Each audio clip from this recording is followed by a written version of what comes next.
Alright, 안녕하세요 여러분. 송스님 롤란도입니다. So here's another new video of mine, no?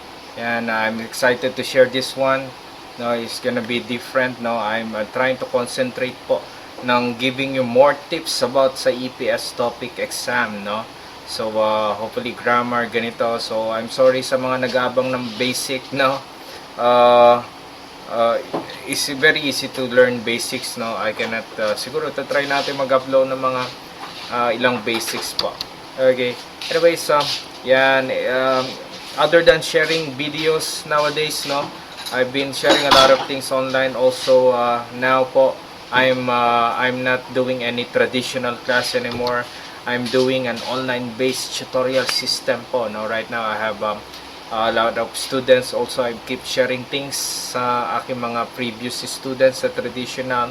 Yan, sa mga dati ko pong students, or mga naging students ko. If you want to learn more, if you want to learn again, okay, feel free to PM me. We can talk about it, lalo na yung sa mga naging students ko pa. Okay, para ituloy natin, no, yung pagkukorea ninyo. Alright, let's take the exam and pass it, no? I-guide ko kayo kung paano nyo mapapasa. Of course, I'm gonna share tips, no? Yan, dito. Okay, sa mga hindi pa nakakakilala sa akin, anyways, my name is Teacher Roland, or Roland. Yan, you can call me teacher. Yan, sometimes I don't sometimes I tell the students, oh, wag akong tawagin sir. Yan, it's much better teacher. Yan, teacher na lang. Yan, sir kasi parang masyado mataas. Okay. Yan, kayo yung boss ko dito. Alright, I usually call my students sir. Yan, and of course, I'm popular known for Jologs na guro. Okay. Talaga sir, sikat ka na. I don't know, I'm not sure with that. But everybody knows my name, lalo na dito sa larangan na to. O sa dito. Sa EPS, about EPS, yan, Jologs na guro. Okay, it's me, alright, doing my online class. And our topic for today, no? Yan, the role of the major tense, present continuous tense in EPS topic. Okay, para sa akin is one of the most important tense, no? Kasi itong tense na to ay lumalabas sa exam, and sa exam po, tatlong items siya madalas lumabas. So kung hindi natin alam to, medyo maguguluhan tayo or mamimislead tayo. Sayang yung 3 points po. Okay? So dito, this is sample. Yan, we have the 공부하고 있습니다. Yan, in English that is studying, and in Tagalog that is nag-aaral. So I'm gonna explain kung paano yan mangyayari. Okay? So first, no, I just want to tell you, no, that this chart of mine, yan, ginawa ko, at dito ko po pinapakita yung 4 major tenses. Okay, we have the present continuous tense, the simple present tense, okay, the past tense, the future tense, and if you don't know po, again, dalawa ang future tense ng Korean. Okay, I call the one of future tense number 1 and the future tense number 2 presumption. Of course, pinapakita ko po dito na yung polite at saka yung honorific form niya. Okay, the sample words are love and eat, or in Korean saranghada and mokta. Okay, so nakita niyo yung present continuous tense nasa una. Yan, alam niyo, madali lang naman gumawa ng present tense eh. So just remember, okay, those are the basic form of words. Okay, kasi sa basic form class, diyan kayo hahugot ng vocabs. Yan yung i-review nyo. Okay, but no, remember this, no, okay yan, vocabs, no, but they won't appear that way. Okay, yung basic form na yan, you won't see this in exam na ganito yung forma. Okay, you will see them on the exam in a tense form. Tandaan nyo po yung sinabi ko. Okay, it's very rare for you to see na saranghada or mokta, kada, oda, hindi po sila nakikita ng gano'n. Naka-tense form po sila. Nakapangungusap na sila. Okay, yan. So, alright, for now, no, I will just discuss yung tawag kasi nila is conjugation. Okay, medyo conjugation parang masyadong malalim, no? I'll just make it simple.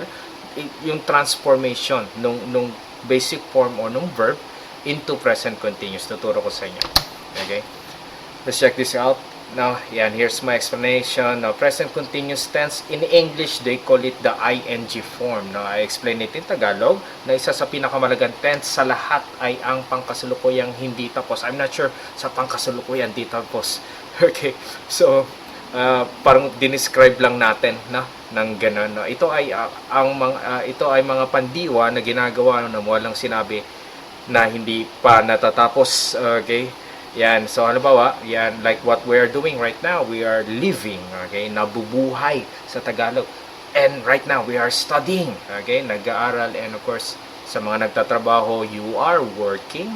Right now, I am sitting, okay, and I'm renting my house, maliit na bahay ko. And then, of course, naghihintay tayo ng isang waiting. So, we don't know when kung matatapos tayo. So, sana nagigets nyo yung present continuous tense. Okay, you have to recall that, no? Grammar is very important. Vocabs will be fine. Okay, pero attached with the vocabs, you have to know certain parts of grammar. No, yan. So, ang formula natin, from the basic form of the word, no? Kukuhanin natin yung root word. Mamaya tuturo kung paano kumuha ng root word. Ipa-plus mo o didikit mo yung go, ita. Sometimes it will become ko. Alright, ita. Yung ita, that is the basic form of the sound of the word, no? Isoyo, okay? And isumida. So, the question is, no? Bakit, sir, alam ko yung ita meron, have, or exist, eh? Siguro, as far as I know, kapag pinag-aralan natin yung concept, no? Bakit dinidikit sa verb yung isumida?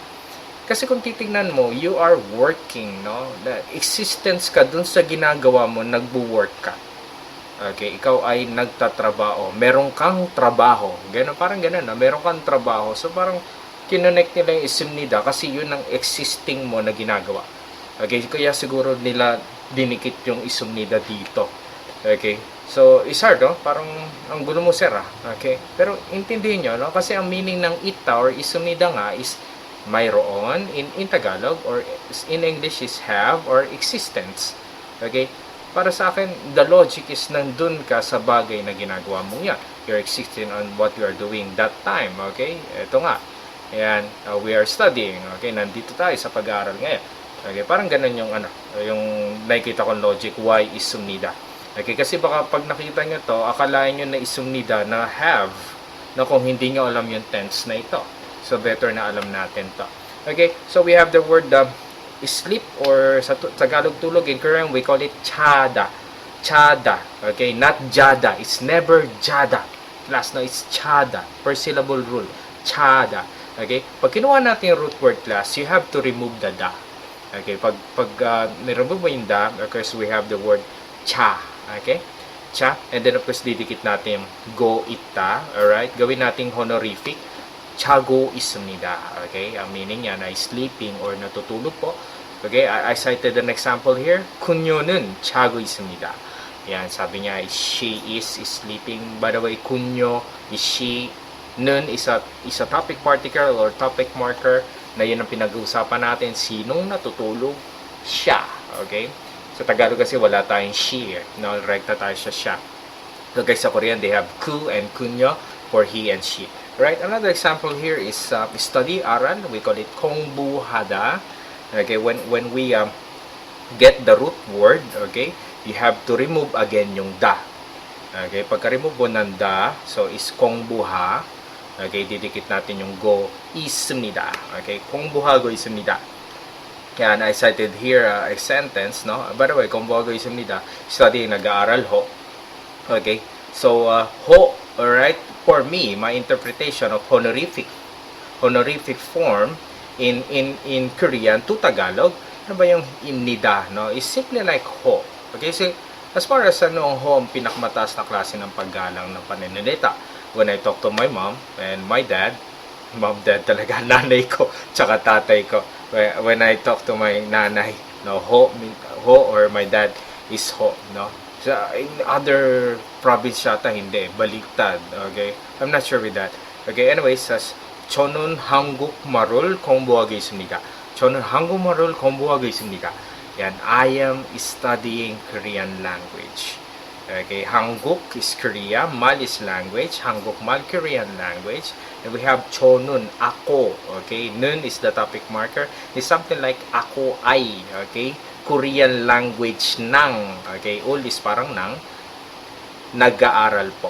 Okay, ako ay Korean language ng nag-aaral ho. Or in English, in their sentence, no, is I'm studying Korean language. For the last example, no, yan, we have the word eat or kain, mokta, no? Pag kinuha natin yung root word, we have mok, alright? Dikit natin yung go. Actually, hindi siya magiging mokgo, magiging moko. Okay? Magkikita kasi yung dalawang K. Alright? So, you pronounce it moko isoyo. Okay? Moko isoyo. Right? Eating, kumain po. Eating, kumakain po. Yan. So, 그들은, no? Kimbab을 먹고 있습니다. Yan. 그들은 김밥을 먹고 있습니다. They are eating rice roll. In Japanese, they call it sushi. Okay, one of my favorite food, kimbap. No? So, have you tried it? Better try it. Napakasarap. Okay, and then of course, yan, we have that's the declarative kasi isumnida. No? If you want to make it interrogative, you have to make it isumnika. Yan. 김밥을 먹고 있습니까? Are you eating kimbap? No? Yan. 한국말을 공부 있습니까? Yan. So, are you studying Korean language for honorific form? Okay. So, after this, no? Yan. So, I have here a sample or a copy ng last exam lang, no? No, April 2006, April 2. So, I'm gonna show you kung saan banda lumalabas yung ating present continuous tense. Okay? Yan. So, ito sa reading part, no? Sa instruction na 다음 그림을 보고 맞는 단어나 문장을 고르십시오. Sabi niya, no? Tignan ang mga sumusunod na larawan. Okay? At sabi niya dito, piliin ang tamang salita or pangungusap. It can be word or pangungusap. Yun ang ibig sabihin ng instruction na yun. Okay? You have to look at the picture. Okay? So, merong dalawang number dyan na he is pertaining to, ayan, itong unang isa. At itong pangalawa is pertaining to present continuous tense. So, I'm just trying to prove you, okay, na lumalabas to sa exam. Okay, look at the sentence, they all end in the honorific form. Okay, lahat ni da, okay, except for the 21, no? Tingnan natin, no? At sa listening part, no? Sa listening part, the instruction is kurimul bogo almajun tetapul kurushipsyo. Look at the picture and choose tagalogin ko, nakakalito. Tignan na larawan, okay, at piliin ang alam na tamang sagot. Tignan na larawan at piliin ang alam na tamang sagot. Yung number 32, yung item number 32, ayan. In this question, he is pertaining to present continuous tense. Okay, let's check it out, no, one by one. Okay, zoom out natin yung sa reading part kanina. Okay, so alright. Okay, sandali lang. Okay. So, we have din pangchonggo를, no? 푸티고 있습니다. Okay. So, 약을 찢고 있습니다. 붕대를, no? 감고 있습니다. 연구를, no? 연구를 바르고 있습니다. Okay. So, actually, kung hindi mo alam yung mga words, no? Yung mga isa, talagang hindi mo malalaman yung sagot. And then, of course, yung verbs, no? Yan. So, I just want to define it, no? One by one. Okay? We have here, yung number 1, it's putting a band-aid. Okay? Band-aid pala yung isa, no? Composing a medicine or making a medicine. Okay? And rolling a bandage. Syempre, pinapaikot. And applying an ointment. So, yung put-igo is putting, no? Chitgo 있습니다 is composing or making. Now, 감고 있습니다 is rolling. Okay? Kasi pomde is bandage. And of course, parugo 있습니다, applying an ointment. Okay, lahat sila is in present continuous tense. Okay, the next example po. Okay, i-confuse ka lang, pero dalawa lang yung bagay na nandyan. Isang flyers, yung flyers at saka so. Of course, hindi naman lagari yun. Nakikita nyo sa picture. By the way, yung picture kanina, no? Ointment, yung halata. So, the answer is number 4, no? Here, okay? Nakita natin yung flyer, kinakat yung wire. So, cutting wires with plier. Okay? So, penchiro. Okay? Yan, but yung ro is one of suffix, no? If you're going to use something, no, with an object, okay?